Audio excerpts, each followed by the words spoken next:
Madame Michel Dikoumé, nous sommes tous unanimes que la cohésion nationale ne doit souffrir d'aucun aspect, et le Cameroun est indivisible. Les discours haineux qui fondent à vouloir diviser les Camerounais, nous sommes tous contre ce genre de discours. Mais l'avantage, il faut que chaque Camerounais, partout où il se trouve, se sente chez lui. Est-ce que vous avez le sentiment qu'à regarder ces jours-ci ce qui s'est passé à Saint-Mélima, ce qui s'est passé à Kéké, ce qui s'est passé, je sais très bien où encore, vous avez le sentiment que ces Camerounais ont cette notion-là? Oui, je vais vous répondre, mais je voudrais dire au docteur Nké que j'ai comme l'impression qu'à un moment donné, c'est à copiner avec des individus qui eux-mêmes sont peut-être convaincus d'être du RDPC alors qu'ils ne le sont pas. Parce qu'il me souvient avoir lu un de ses posts où il disait qu'il est rentré dans la clandestinité parce que des gens sur lesquels il comptait l'avaient lâché, parlant de certaines pontes du pouvoir. Je dois lui dire que ce n'est pas parce que formellement, quelqu'un même du gouvernement qu'il est militant du RDPC. Le gouvernement camerounais est fait de toutes les tendances sociologiques et là on a tous les partis politiques quasiment représentés. Il y a les alliés. Il y a les alliés, oui. Bon, qui sont aussi oui, avec le RDPC. Voilà. Donc, mettre le RDPC tout de go comme ça sur un banc, je peux lui dire, docteur, non. Je crois que quelque part, le RDPC a certes beau être le parti au pouvoir, mais il n'est pas un pouvoir d'État.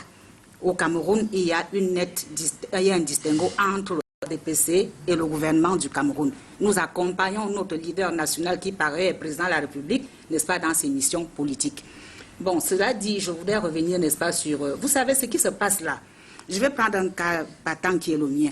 J'ai pratiquement grandi dans 5 régions du Cameroun. Et je parle ces différentes langues. Et ceci à cause des multiples affectations de mon père qui fut fonctionnaire. Donc, je me suis toujours beaucoup plus identifiée à ces contingents sociologiques plutôt qu'à la mienne. Hein. Dans le littoral, c'est vrai, je suis connue, mais je ne saurais aller parler très fort là-bas parce que, bon, j'ai passé la majeure partie de mon temps avec les autres. Partie très tôt d'ici, je suis à l'étranger, je me reconnais dans les associations des ressortissants camerounais et non d'une région en particulier. Je tiens donc à dire que le vivre ensemble est une effectivité. Ce qui fait problème chez nous, en fait, c'est un peu la pauvreté ambiante. Il faut avoir le courage de le dire. Je reviens sur ce qui s'est passé à Saint-Mélima, c'est un problème de faim, de la pauvreté. Les personnes qui font affaire ensemble, et puis pour un problème de 500 francs, on se livre à des choses qu'on ne saurait qualifier, n'est-ce pas, de haine. Non, je crois que les gens, ils ont 500 francs, quelque chose de très important. Et ce n'est pas que le cas au Cameroun, parce que lorsque nous regardons dans certains autres pays du continent, des gens sous le seuil de pauvreté de $2, nous réalisons que la misère chez nous est ambiante. Elle est vraiment là, elle fait son lot de misérables.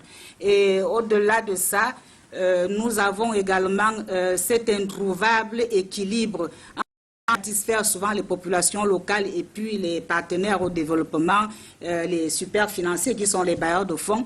C'est toujours un casse-tête chinois et quand on réalise que nous sommes dans un pays à revenu intermédiaire, parfois même à revenu quasi impossible, ça crée des problèmes. Ça génère des frustrations au sein, n'est-ce pas, de la société. Bon, quand on dit qu'il y a 2 Cameroun, ceux qui mangent, ceux qui ne mangent pas, c'est une réalité. Mais je voudrais dire que le Cameroun, dans son essence, n'a pas prévu que certains devaient manger et d'autres pas. Bon, j'aurais pu faire partie de mes mécontents, parce que moi, je n'ai jamais bénéficié d'une bourse camerounaise. Hein. Pourtant, j'ai fait des études ici et ailleurs. Le Cameroun ne m'a jamais rien donné. Mais mon problème aujourd'hui, quand je reviens, c'est d'essayer de trouver une petite place, me demander ce que je peux apporter, n'est-ce pas, par rapport à la compétence que j'ai ramenée de là où j'ai été. Donc, je crois qu'il y a certains qui ne peuvent pas tenir ce langage parce que peut-être de compétences même, ils n'en ont pas à donner au pays. Donc, je crois simplement que, comme on disait, la bataille peut se situer ailleurs. C'est au niveau de la répartition des fruits de la croissance. Il faudrait donc, avec la décentralisation qui est désormais à nos portes, que le transfert de compétences, le transfert de ressources devienne effectif. Parce que le chef de l'État disait lui-même qu'il y avait eu une certaine, pas une régression, qu'il y avait une lenteur qui était observée. Je crois qu'il faudrait qu'on essaie d'accélérer ça parce qu'avec tous les projets que l'État est en train de mettre sur pied, où on est en train d'affecter beaucoup d'argent, et chaque région devienne une zone de plein emploi. où les Camerounais pouvaient s'abreuver, où les Camerounais pouvaient être utiles, afin, n'est-ce pas, de ne plus regarder aux autres. On se met à détester, comme disait quelqu'un, celui qui est sur sa moto, simplement parce qu'on n'a pas les moyens soi-même d'en avoir une. Alors, si chacun pouvait aujourd'hui trouver son compte quelque part, je voudrais prendre le projet minier de la Lobé qu'on est en train de mettre en place aujourd'hui. Ce serait une zone de plein emploi depuis, comment on appelle l'autre extrémité du Congo, là-bas, Mbalam, jusqu'à Kribi, parce que déjà, il y aura un corridor de construit. Ça fera que le long du corridor, il y ait même des structures connexes qui se forment et qui absorbent, n'est-ce pas, les jeunes qui sortent des écoles de mines, et qu'il y ait même du travail pour ceux-là qui ne sont pas dans des grandes écoles, qui peuvent être là comme ouvriers et autres.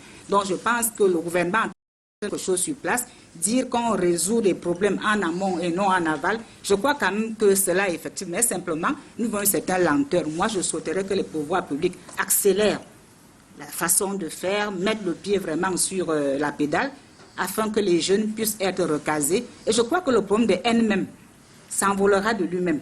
Parce que les Camerounais ne se détestent pas. Je crois que le problème, c'est la faim. C'est la misère qui est observée un peu partout. Quand nous allons revenir sur le cas des conflits intercommunautaires, vous verrez que c'est toujours un problème de manque qui amène les uns les autres à ne pas souffrir autrui. Je crois que c'est de ça qu'il est question un peu. Mais quant au vivre ensemble, il est effectif. Alors, vous avez dit...